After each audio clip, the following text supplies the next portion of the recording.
Finished sorting the fan mail, Mary? Yeah, just about, Ted. Oh, here's another one for you from the Salvation Army. Oh, how much you asking them for, Ted? Oh, I see Murray's got a flower just like Mary's. Yeah, my daughter gave it to me.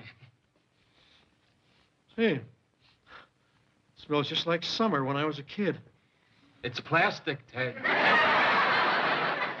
I know, it smells just like my old beach ball.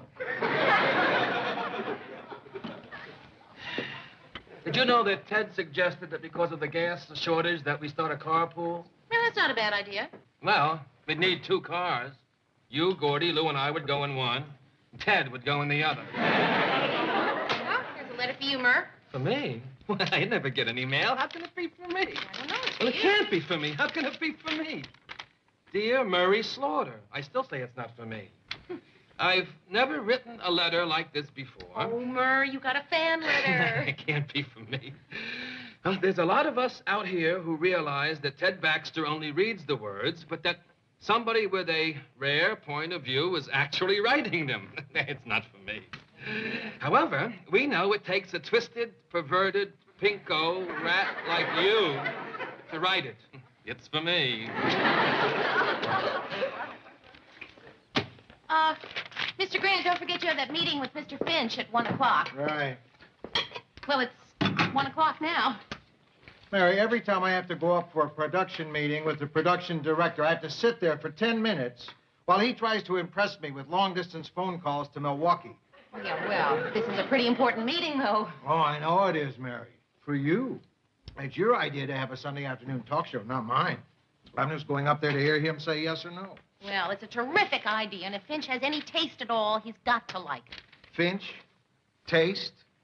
He's the guy who scheduled reruns of My Mother the Car at 7 o'clock, so he'd have something to watch while he ate. Mr. Grant, it's after 1. Mary, there's nothing to be nervous about. He's either going to love your idea, or he's going to say it stinks. You see, man? There's nothing to be nervous about. Well, he's right, you know. I mean, it really doesn't matter. If he likes the idea, then I'll produce my own show. If he doesn't like it, I won't. Doesn't matter. I'll just keep doing what I'm doing. Sitting here at my same little desk, earning my same little money. Mur, it matters. Newsroom. Oh, yeah, Jill. He's on his way up now. How could he cancel it? Oh. Oh? Oh!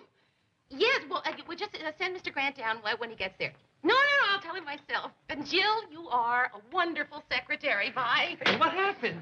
Well, Mr. Finch had to cancel the meeting, but he left word to go ahead and try one show just to see how it works out. Murray, I'm going to produce my own show. Mary, that's great. Congratulations. Oh, wow.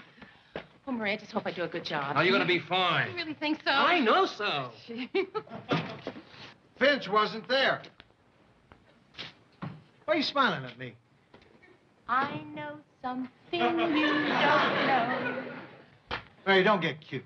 I hate cuteness. Cuteness is not one of my favorite things. Mr. Finch approved the idea. At least we're going to do a pilot. Mr. Grant, I'm a producer. Oh, congratulations, Mary. Well, you don't seem very happy for me. Mary, I've been a producer for a long time, and I know something.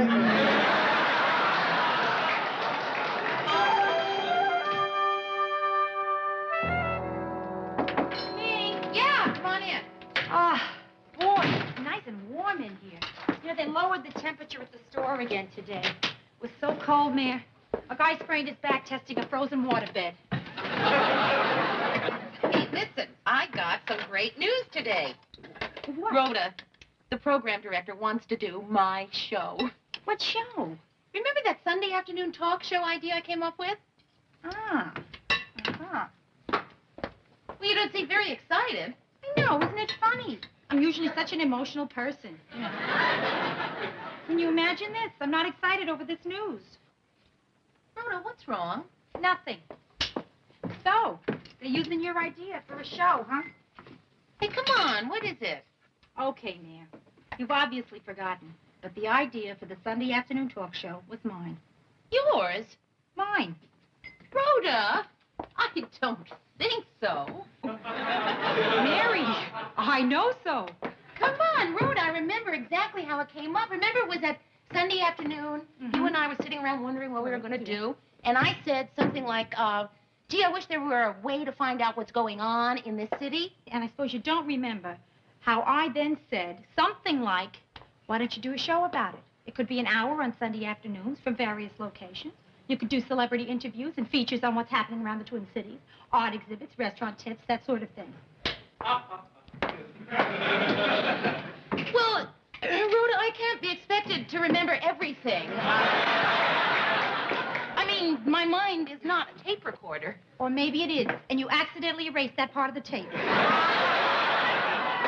Rhoda, I feel just awful. I stole your idea. Oh, come on. Listen, you didn't do it on purpose. Hey, you know what? We could work on the show together. It's just one show. You could help me nights and on weekends. You mean it? Yeah. Gee, I don't know. That could be very exciting. It could. I mean, and you're creative. That's the main thing. Oh, Mary, what do I know about television? I mean, I'm a window dresser. Oh, Rhoda. Maybe. I don't Come know. on, you gotta have some ideas about what you'd like to see on television. Yeah, I do. Just once, I would love to see the man from Glad stuff Mrs. Olson into a giant bag.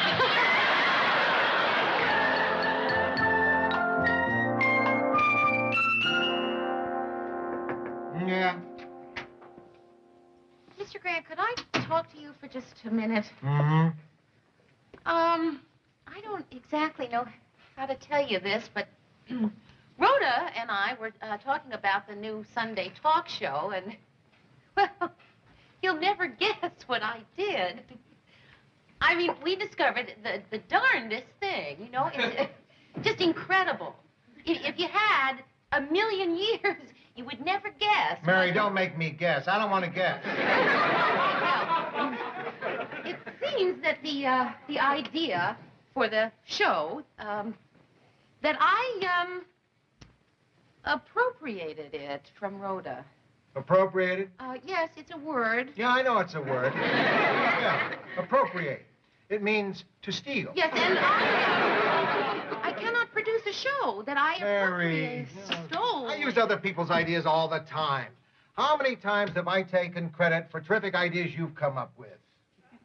Well, Okay, bad example. That's because you haven't come up with that many terrific ideas. The point is, that's the business. But the point is that Rhoda is my friend, and I can't take all the credit for the show. All right, okay, look. If it'll make you feel any better, we'll throw her name up on the screen every week. Created by Rhoda, the window dresser. Mr. Grant, I would really like Rhoda to work on the show with me. What does she know about television? Well, not having been in television could be a plus. She still has her ideals. Mary, people who still have their ideals don't stand a chance in television. Mr. Grant, Now, wait a minute, really... what am I arguing with you for? You're the producer. You want Rhoda, you got her. Hey, terrific. Mr. Grant, thank you. Yeah, listen, Mary, about this show. There's one thing I'd like you to promise you'll do for me. Yeah, sure, what? Don't mention it to me again.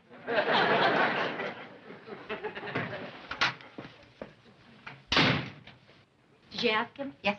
And? He said, okay. Fantastic. Isn't that great? Rhoda, don't. Thank you.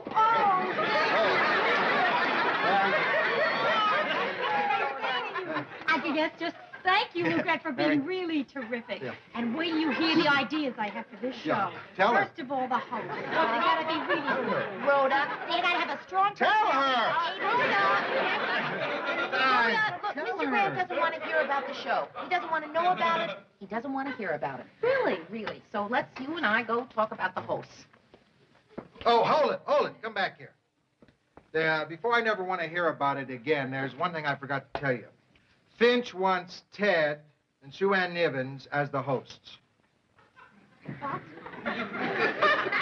You mean Ted and the Happy Homemaker? Oh, no, Mr. Grant, why? Oh, because we've got them. They're under contract. Oh, we got to have other people under contract, too. Oh, sure. You want to use Chuckles the Clown and Uncle Oompa the Polka Prince? Welcome to television, Rhoda.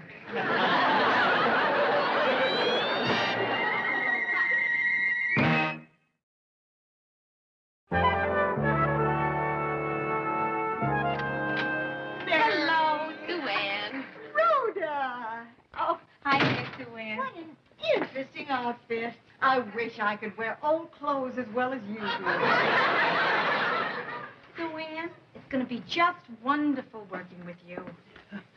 Mary, there's something different about your apartment. No, I think it's the same as it was the last time you saw it. Oh, no. Now, don't you try to fool me. There's something different about No, this room. Not at all. Ah, there it is. You have a hole in your couch. Where?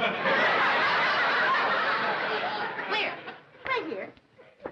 Oh, yeah, I told you there was something different about this room. Yeah.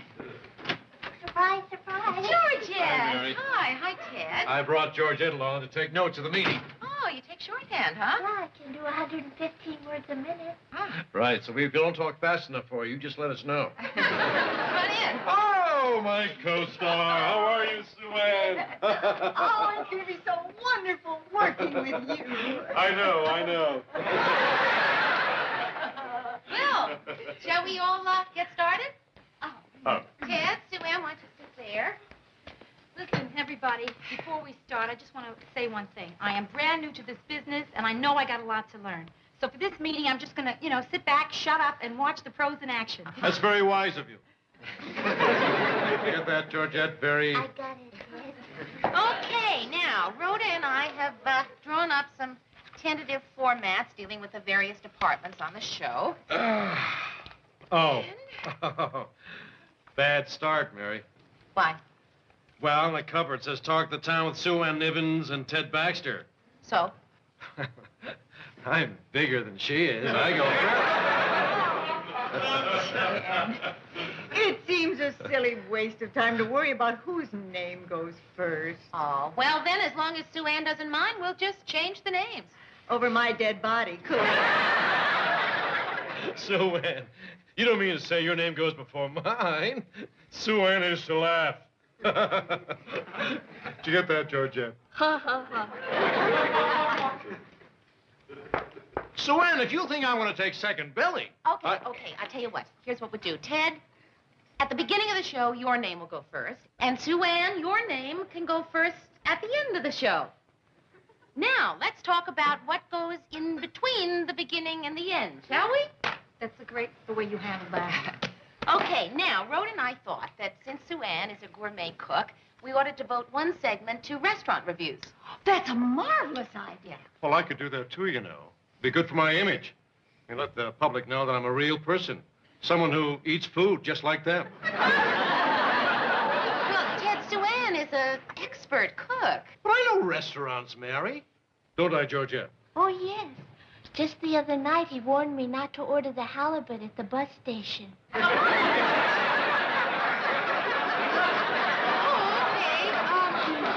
Ted, then you both do the restaurant reviews. Now, about the opening of the show. Oh, hold it, Mary. I had some thoughts about that myself. I thought we could open the show by doing some biographical sketches on me and Sue-Ann. Biographical sketches? Oh, yeah, tell the Ted Baxter story. Story of a little boy huddled up to an old radio, listening in rapture to Lowell Thomas and thinking, someday, that'll be Ted Baxter saying, "This is Lowell Thomas saying so long until tomorrow." Well, of course, instead of Lowell Thomas, I'd say, "This is Ted Baxter saying so long until tomorrow." Did you get all that, Georgette? I got it. You did? Really? All of it? Yes, this is Lowell Thomas saying so long until tomorrow. Of course, instead of Lowell Thomas, I'd say this is Ted. And then as soon as Ted finished with his biography, I could do mine. How, at only 6 years old, a frightened but darling child named Sue-Ann Niven won a baby talent contest impersonating Shirley Temple. On the good ship, lollipop, nice trip to again. Oh, that's terrific, Sue-Ann. Sit down. On the sunny shores of peppermint.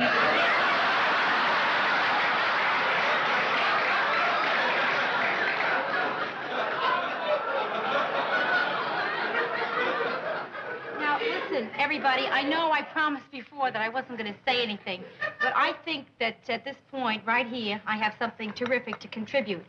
And that is, I hope you'll understand, that idea about the biographical sketches, really dumb. What? What did you say? That idea about the biographical sketch is really dumb. I know what she said, Georgia. Rather a strong word, isn't it? Well, I think what Rhoda means. I don't care is... what Rhoda means, Mary. Come on, Georgette. We're walking. Just a second, Ted. Come on, Georgette. We're walking. Georgette. Thank you for a lovely time, Mary. Ted, you can't just Ted, walk I'm out. going with you. You know, first meetings like this often get off to a rocky start. But, you know, I think by Monday, when we have our production meeting, that we'll have a better idea of the direction that our show will be taking. Don't you? Come in. Mr. Grant, I have to talk to you about a problem with the Sunday show. Mary, I told you I don't want to have anything to do with that show. Mr. Grant, will you please just listen to me? I mean, it isn't every day that I walk in here and give you an ultimatum. You're going to give me an ultimatum? Yes, an ultimatum. Kind of. Mr. Grant, either Sue Ann and Ted go, or Rhoda and I go. Well, I guess if it comes down to a choice between two bright and energetic people like you and Rhoda, or a couple of meatballs like Ted and Sue Ann, I'd have to go with them. Why? Because Finch wants them, and that's it. So, you going to quit? No. Good. Mary, let me give you a piece of advice. The one thing you as a producer cannot do is to let Ted and Sue Ann think you're afraid of them. If they smell fear, you're a goner. They go right for your eyes. Look, have you tried being brutal? Oh, Mr. Grant, I'm not the brutal type. Well, you know, sometimes when I want to frighten Ted, I give him a look like this. Think, really scares him. Maybe you could try that. No, Mr. Grant, it won't work for me. It works for you because there's something about you that scares people. Thank you. Look, it's my problem. It's not yours. But, boy, I'm just sorry I ever thought of the idea in the first place. You mean appropriated?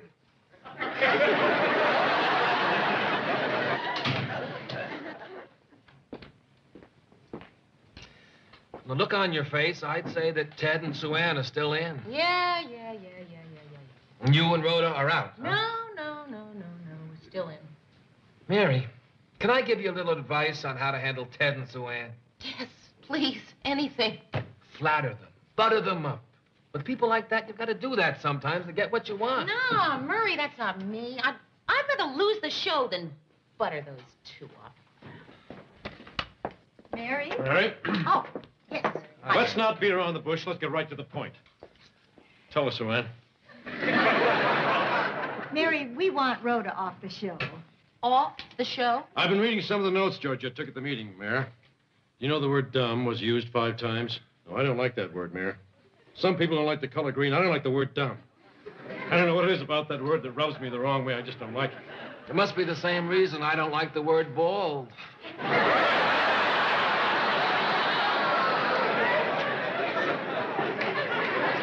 simply going to have to tell Lou that either Rhoda leaves the show or we go. That's right.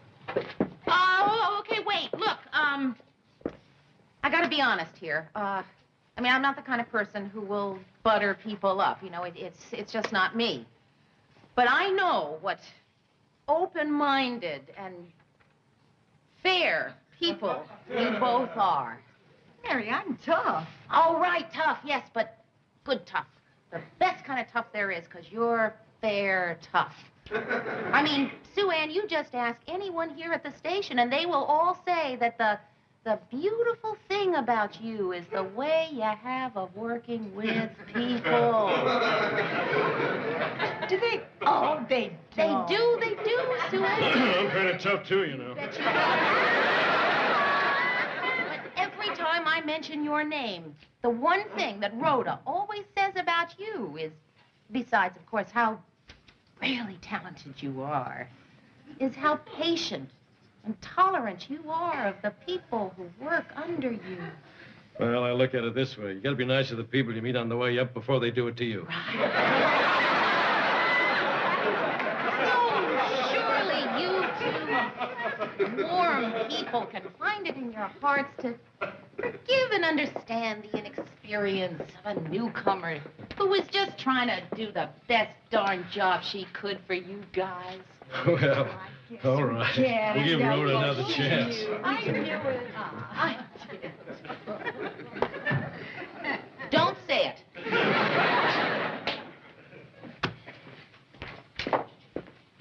Mary, you know, I heard that whole thing with Ted and Sue Ann.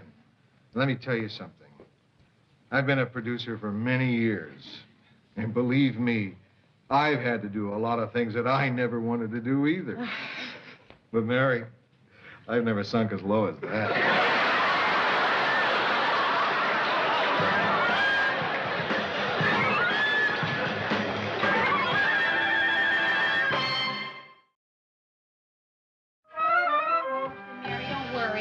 Lesson. I'm going to be the soul of tax. Okay. You don't have to overdo it or anything, but a little diplomacy wouldn't hurt. Gotcha. Oh, Mary, I'm going to be so good, you won't believe it. Hi, here we are again. Sue Ann. Ted. Hello. I am so glad we worked everything out. And aren't you looking lovely? Thank you. Say, Mary, Sue Ann and I came up with a terrific finish for the show. And Rhoda, we both love the idea. Look, why don't we talk about the end of the show when we get to the end of the show? Right now, I'd like to talk about the beginning. Now, Rhoda and I That won't be necessary, dear. We've already written an opening monologue. A monologue? Yeah. Tell some jokes. Get some humor into this thing. Jokes. Read the introduction, Georgette. And now the stars of our show, the one and only Ted Baxter and Sue Ann Nivens. Thank you very much for that wonderful reception. You know, I haven't heard so much applause since I was held up and spanked as a baby. Ted, do you believe the prices of food these days? Meat is getting so high, it's cheaper to eat money. But what a beautiful spring day it is today. In fact, it's so beautiful today, I heard that Ironsides decided to walk to work. Okay, look, Sue Ann, Ted, want to sit down? Well, you can't open a show like that. Why? Rhoda loves it, don't you, Rhoda? No. What? Ted, it's awful. It's the dumbest thing I ever heard. There's that word again. Yeah, that settles it. I want her fired. And that goes for me, too. Okay, well, now listen, you two. I'm going to tell you something. If Rhoda goes, I go. You know somebody we can get? Of course, how hard can it be to find a producer? Right. You know, you and I could do this thing ourselves. Hey, that's a good idea. Who Let's needs go. producers anyway? That's not that much of a job to find.